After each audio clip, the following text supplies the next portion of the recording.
Sebelum persidangan kedua dimulai, Soekarno mengusulkan kepada Rajiman Widyodiningrat untuk membentuk sebuah panitia kecil yang bertugas untuk menampung seluruh saran dan pendapat mengenai dasar negara. Hasil usulan Soekarno tersebut pun diterima oleh Rajiman Widyodiningrat. Panitia tersebut disebut dengan Panitia 9 dengan beranggotakan 9 orang. Panitia 9 ini pun dimulai rapatnya pertama 22 Juni 1945 di kediaman Ismail Soekarno.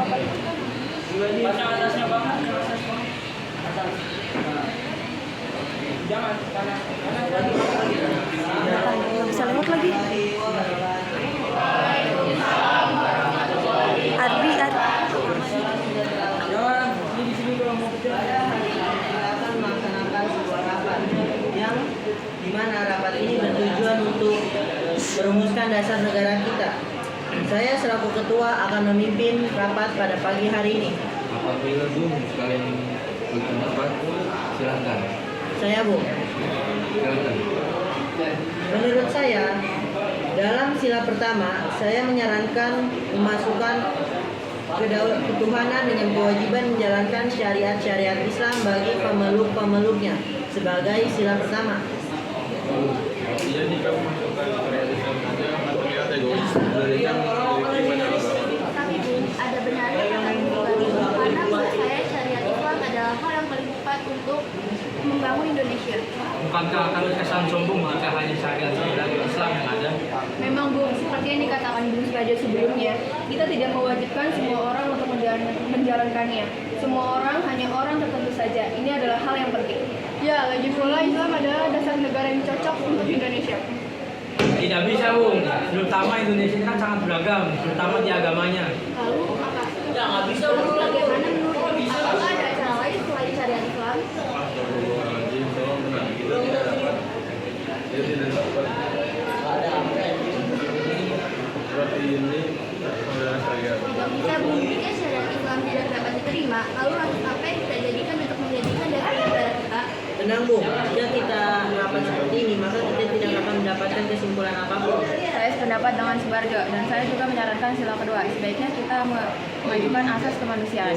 Terlalu cepat Bung, apa sebaiknya asas persatuan dibutuhkan juga, sebaiknya asas persatuan lain dari sila kedua.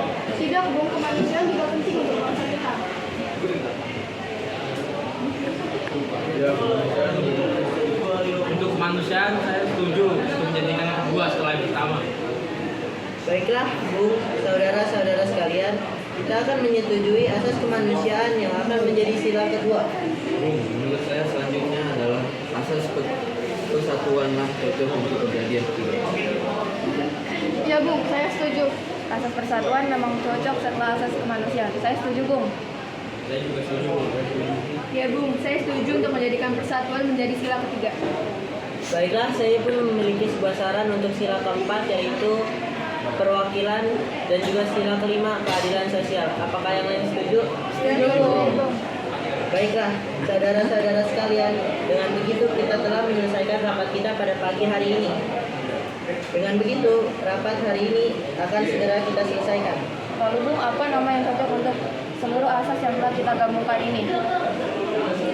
Saya akan menamakannya dengan Piagam Jakarta yang akan saya bacakan pada sidang BPUPKI.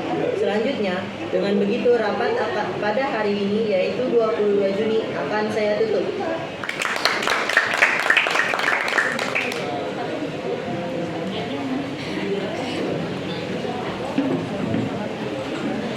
Dengan begitu rapat ditutup dan diisuti Soekarno membacakan Piagam Jakarta di depan BPUPKI dan juga menandakan dibubarkannya Panitia 9 setelah menyelesaikan tugasnya. Piagam Jakarta bahwa sesungguhnya kemerdekaan itu ialah hak segala bangsa, dan oleh sebab itu maka penjajahan di atas dunia harus dihapuskan karena tidak sesuai dengan pri kemanusiaan dan pri keadilan.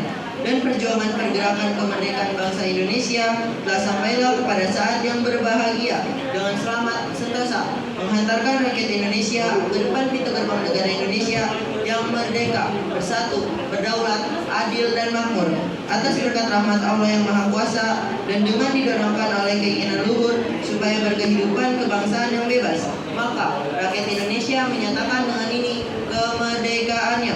Kemudian daripada itu, untuk membentuk suatu pemerintah negara Indonesia yang melindungi segenap bangsa Indonesia dan seluruh tumpah darah Indonesia, dan untuk memajukan kesejahteraan umum, mencerdaskan kehidupan bangsa, dan ikut melaksanakan ketertiban dunia yang berdasarkan kepada kemerdekaan, perdamaian abadi, dan keadilan sosial.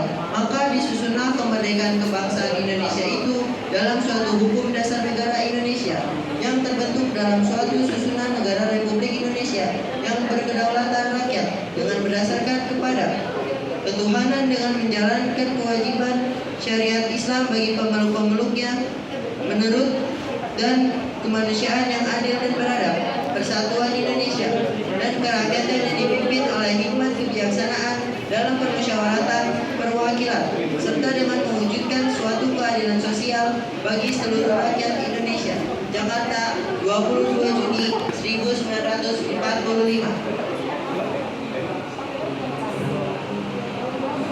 Sekian dari kami. Wassalamualaikum